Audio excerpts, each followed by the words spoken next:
क्या मेहंदीपुर बालाजी में सच में भूत उतारे जाते हैं? मैं जो आपको इस बात का उत्तर दूंगा वो उसको मेरा सिर्फ आप अनुभव समझो, क्योंकि मैं किसी धार्मिक ऐसे अंधविश्वास को मानता नहीं हूँ। मेरी बुआ अपने भाइयों की इकलौती बहन है और सबकी बेहद प्रिय है।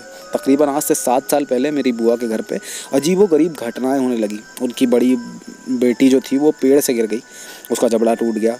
लड़के का स्कूल से लौटते वक्त हाथ टूट गया। बुआ की मानसिक स्थिति बहुत ख़राब हो गई। ऊपर से उन्हें रात में किसी के बिलखने की आवाज़ें आती थी, जैसे मानो कि कोई उन्हें बुला रहा हो। ये सब बातें बुआ ने अपने पिता मतलब कि मेरे दादाजी को बताई। उनके दोनों बच्चे के इलाज हुए और फिर 2 महीने में दोनों बच्चे अच्छे भी हो गए। परंतु बुआ की मानसिक स्थिति दिन ब दिन बदतर होती जा रही थी। और रात को मैं उठ के चलने लगती थी, उनका खाना पीना छूट गया था, स्वास्थ्य बहुत ख़राब हो गया था। फिर एक दिन हमारे एक पड़ोसी थे, उन्होंने बताया कि बुआ को मेहंदीपुर बालाजी के मंदिर में ले जाया जाए।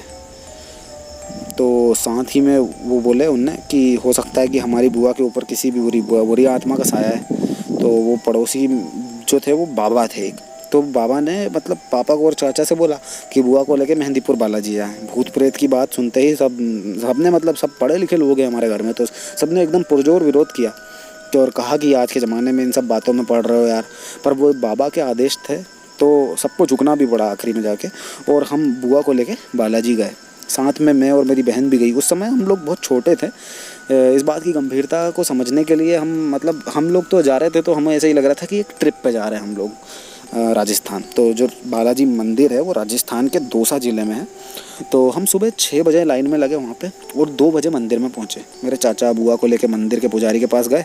पके हुए चावल और उड़द की दाल का कुछ उनको भोग लगवाया, कुछ मंत्र पढ़वाए गए।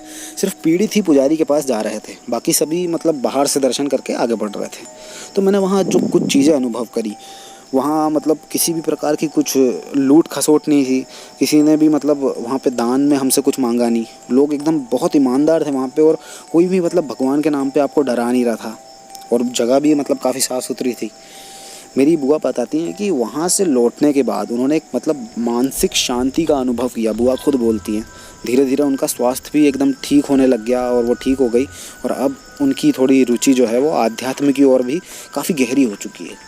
तो मैं इस बात का कतई दावा नहीं करता कि भगवान है या शैतान है, ये मेरे को नहीं पता कि वो है या नहीं, पर कभी कभी ये अनुभव ज़रूर होता है कि एक परम सत्ता है जो इस संसार को चला रही है। आपका क्या सोचना है इस बारे में मुझे कमेंट्स में ज़रूर बताइए। मिलते हैं अगले वीडियो में।